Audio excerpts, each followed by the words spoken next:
Olá, irmãos amados, graça e paz a todos. Sejam muito bem-vindos a mais um vídeo do canal Uma Mente em Cristo. Eu sou a Kissela e hoje, para a honra e glória do nosso Pai, faremos a leitura do 172º dia, seguindo com o livro de 2 Reis, capítulo 1, versículo 1 ao capítulo 2, versículo 25. Livro de Atos, capítulo 13, versículos 42 ao capítulo 14, versículo 7. Livro de Salmos, capítulo 139, versículos 1 ao 24, e Provérbios, capítulo 17, versículos 19 ao 21. Amados, antes de iniciarmos a leitura, vamos agradecer ao nosso Pai e pedir a direção para o estudo? Pai amado, graças te damos por tudo. Te agradecemos pelo teu amor, pelo teu cuidado, pelo livramento. Te pedimos perdão por todos os nossos pecados, pois somos errantes e totalmente dependentes de ti. Te pedimos que o Espírito Santo de Deus nos dê a direção nessa leitura, para que nós tenhamos o entendimento da Tua Palavra de acordo com a Tua vontade. Que essa leitura venha aproximar a nossa vida da Tua presença. Que assim seja, em nome do Senhor Jesus Cristo. Amém. Livro de 2 Reis, capítulo 1, versículo 1 ao capítulo 2, versículo 25. Depois da morte de Acabe, o rei dos Moabitas se revoltou contra Israel. E o rei Acasias caiu pelas grades de um quarto no quarto do andar superior em Samaria e ficou ferido.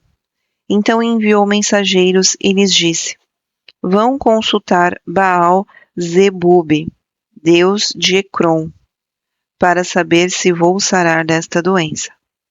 Mas o anjo do Senhor disse a Elias, o tebita: Levante-se, vá encontrar-se com os mensageiros do rei de Samaria e pergunte-lhes: será que não há Deus em Israel para que vocês estejam indo consultar Baal-zebube, deus de Ecrom?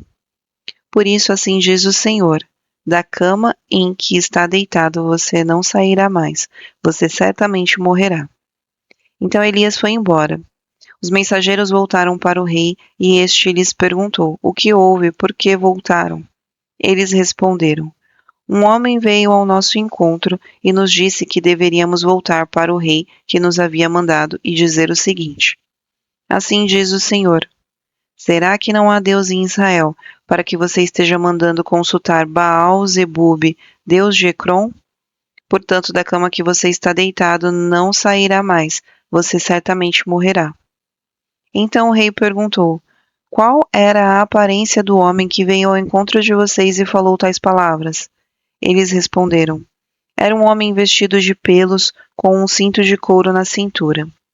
Então o rei disse: É Elias, o tesbita. Então o rei enviou um capitão de 50, com seus 50 soldados em busca de Elias. O capitão subiu o monte em cujo topo Elias estava sentado e lhe disse: Homem de Deus, o rei está ordenando que você desça daí. Mas Elias respondeu ao capitão de 50: Se eu sou homem de Deus, que desça fogo do céu e consuma você e os seus 50 soldados. Então desceu fogo do céu e consumiu o capitão e os seus 50 soldados. O rei enviou outro capitão de 50 com os seus 50 soldados. Ele subiu o monte e disse a Elias: Homem de Deus, o rei está ordenando que você desça daí imediatamente. Elias respondeu: Se eu sou o homem de Deus, que desça fogo do céu e consuma você e os seus 50 soldados. Então o fogo do céu desceu. O fogo de Deus desceu do céu e consumiu o capitão e os seus 50 soldados.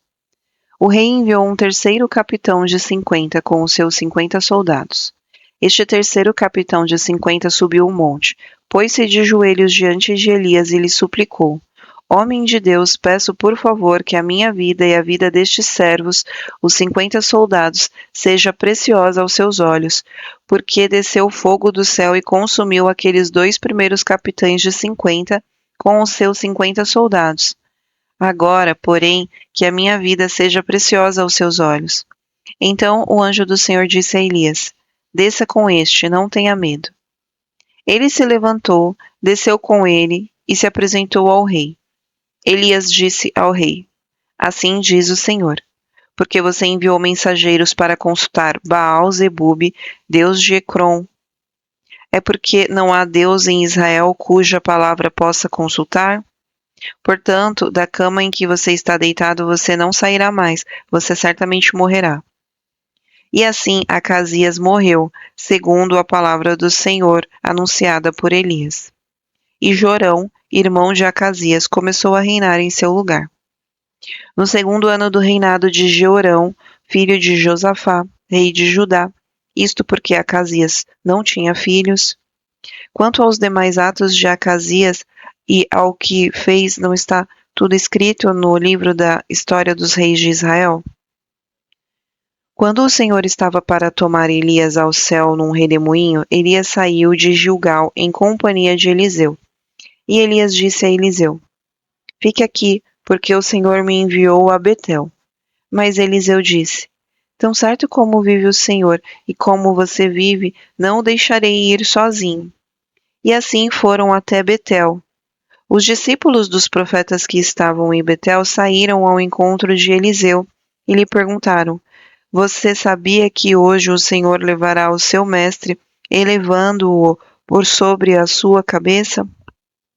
Ele respondeu: Sim, também eu já sei, mas não digam nada. Então Elias disse a Eliseu: Fique aqui, porque o Senhor me enviou a Jericó. Mas Elias disse: Tão certo como vive o Senhor e como você vive, não deixarei ir sozinho. E assim foram a Jericó. Então os discípulos dos profetas que estavam em Jericó se aproximaram de Eliseu e lhe perguntaram: Você sabia que hoje o Senhor levará o seu mestre, elevando-o por sobre a sua cabeça? Ele respondeu: Sim, também eu já sei, mas não digam nada.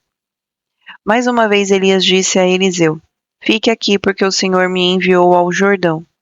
Mas Eliseu disse: Tão certo como vive o Senhor e como você vive, não o deixarei ir sozinho. E assim os dois foram juntos. 50 homens dos discípulos dos profetas foram e ficaram a certa distância, quando ambos pararam junto ao Jordão.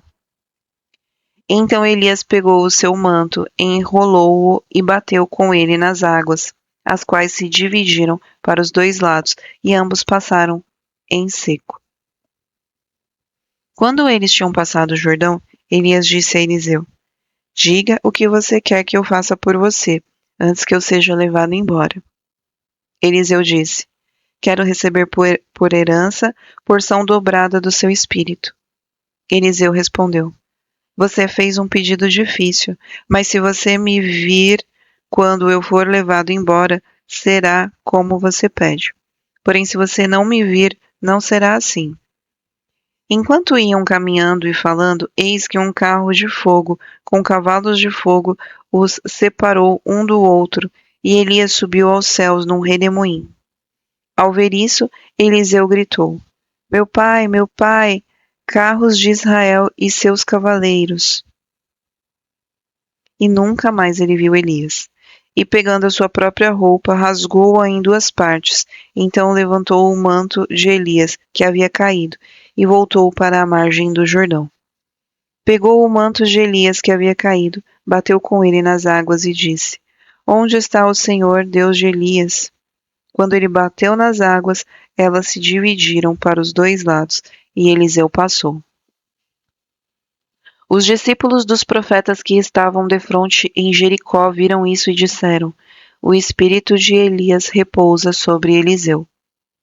Foram ao encontro de Eliseu e se prostraram diante dele em terra. E disseram a Eliseu: Eis que entre os seus servos há 50 homens valentes. Deixe-os ir em procura do seu mestre. Pode ser que o Espírito do Senhor o tenha levado e lançado em algum dos montes ou em algum dos vales. Porém ele respondeu: Não, não mandem ninguém. Mas eles insistiram com ele, até que constrangido lhes disse: Podem enviar os homens. E enviaram 50 homens que o procuraram durante 3 dias, porém não o acharam. Então voltaram para junto de Eliseu, que tinha ficado em Jericó, e ele lhes disse: Eu não disse que vocês não deveriam ir? Os homens da cidade disseram a Eliseu: Eis que esta cidade é bem situada, como o Senhor pode ver, porém a água não é boa e a terra é estéril. Ele disse: Tragam-me um prato novo e ponham nele sal. E eles trouxeram. Então Eliseu foi até a fonte e jogou o sal na água, e disse: Assim diz o Senhor: Tornei saudável esta água, assim ela não será mais causa de morte, nem de esterilidade. E aquela água ficou saudável até o dia de hoje, segundo a palavra que Elias tinha dito. Então Eliseu partiu dali para ir a Betel. Estando ele a caminho, uns rapazinhos saíram da cidade e zombaram dele, dizendo: Suba, seu careca, suba, seu careca. Eliseu se virou para trás, viu os rapazinhos e os amaldiçoou em nome do Senhor. Então 2 ursas saíram do bosque e despedaçaram 42 deles. Dali Eliseu foi para o Monte Carmelo, de onde voltou para Samaria. Livro de Atos, capítulo 13, versículo 42 ao capítulo 14, versículo 7. Quando Paulo e Barnabé estavam saindo, as pessoas pediram que no sábado seguinte lhes falassem estas mesmas palavras. Terminada a reunião na sinagoga, muitos dos judeus e dos prosélitos piedosos seguiram Paulo e Barnabé, e estes, falando com eles, os persuadiram a continuar firmes na graça de Deus. No sábado seguinte, quase toda a cidade se reuniu para ouvir a palavra do Senhor, mas os judeus, vendo as multidões, ficaram com muita inveja e, blasfemando, contradiziam o que Paulo falava. Então Paulo e Barnabé, falando ousadamente, disseram: Era necessário pregar a palavra de Deus primeiro a vocês, mas como vocês a rejeitam e se julgam indignos da vida eterna, eis que nos voltamos para os gentios, porque o Senhor assim nos determinou. Eu coloquei você como luz dos gentios, a fim de que você seja para salvação até os confins da terra. Os gentios, ouvindo isso, se alegraram e glorificaram a palavra do Senhor, e creram todos os que haviam sido destinados para a vida eterna. E a palavra do Senhor se espalhou por toda aquela região. Mas os judeus investigaram as mulheres piedosas de alta posição e os principais da cidade, e levantaram perseguição contra Paulo e Barnabé, expulsando-os do seu território. E estes, sacudindo contra eles o pó dos pés, foram para Icônio. Os discípulos, porém, estavam cheios de alegria e do Espírito Santo. Em Icônio, Paulo e Barnabé entraram juntos na sinagoga judaica e falaram de tal modo que veio a crer grande multidão, tanto de judeus como de gregos. Mas os judeus que não tinham crido incitaram e irritaram os ânimos dos gentios contra os irmãos. Entretanto, Paulo e Barnabé ficaram bastante tempo em Icônio, falando ousadamente no Senhor, o qual confirmava a palavra da sua graça, concedendo que, por mão deles, se fizessem sinais e prodígios. Mas o povo da cidade se dividiu. Uns eram pelos judeus, outros pelos apóstolos. Então surgiu um movimento entre os gentios e os judeus, com o apoio das suas autoridades, para os maltratar e apedrejar. Quando Paulo e Barnabé souberam disso, fugiram para Listra e Derbe, cidades da Licaônia, e para as regiões vizinhas, onde anunciaram o Evangelho. Livro de Salmos, capítulo 139, versículos 1 ao 24. Ao mestre de cantos, Salmo de Davi. Senhor, tu me sondas e me conheces. Sabes quando me sento e quando me levanto. De longe conheces os meus pensamentos. Observas o meu andar e o meu deitar, e conheces todos os meus caminhos. A palavra ainda nem chegou à minha língua, e tu, Senhor, já a conheces toda. Tu me cercas por todos os lados e põe a tua mão sobre mim. Tal conhecimento é maravilhoso demais para mim. É tão elevado que não o posso atingir. Para onde me ausentarei do teu espírito? Para onde fugirei da tua face? Se subo aos céus, lá estás. Se faço a minha cama no mais profundo abismo, lá estás também. Se tomo as asas da alvorada e me detenho nos confins dos mares, ainda ali a tua mão me guiará, e a tua mão direita me sustentará. Se eu digo, as trevas com certeza me encobrirão, e a luz ao redor de mim se fará noite, até as próprias trevas não te serão escuras, e a noite é tão clara como o dia. Para ti as trevas e a luz são a mesma coisa, pois tu formaste o meu interior. Tu me teceste no ventre de minha mãe. Graças te dou, visto que de modo assombrosamente maravilhoso me formaste. As tuas obras são admiráveis e a minha alma o sabe muito bem. Os meus ossos não te foram encobertos, quando no oculto fui formado e entretecido como nas profundezas da terra. Os teus olhos viram a minha substância, ainda informe. No teu livro foram escritos todos os meus dias, cada um deles escrito e determinado, quando nenhum deles ainda existia. Que precioso para mim, ó Deus, são os teus pensamentos, e como é grande a soma deles. Se o contasse, seria mais do que os grãos de areia. Quando acordo, ainda estou contigo. Como eu gostaria, ó Deus, que acabasses com os perversos. Afastem-se, pois, de mim homens violentos. Eles se rebelam contra ti, e como teus inimigos falam coisas ruins.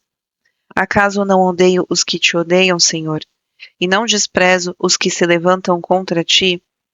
Eu os detesto com ódio completo. Para mim são inimigos de fato. Sonda-me, ó Deus, e conhece o meu coração. Prova-me e conhece os meus pensamentos. Vê se há em mim algum caminho mau e guia-me pelo caminho eterno. Livro de Provérbios, capítulo 17, versículos 19 ao 21. Quem ama a discórdia ama o pecado. O que faz alta a sua porta facilita a própria queda. O perverso de coração jamais encontra o bem, e o que diz coisas más acaba em desgraça. Quem gera um tolo faz isso para sua própria tristeza. O pai do insensato não terá alegria.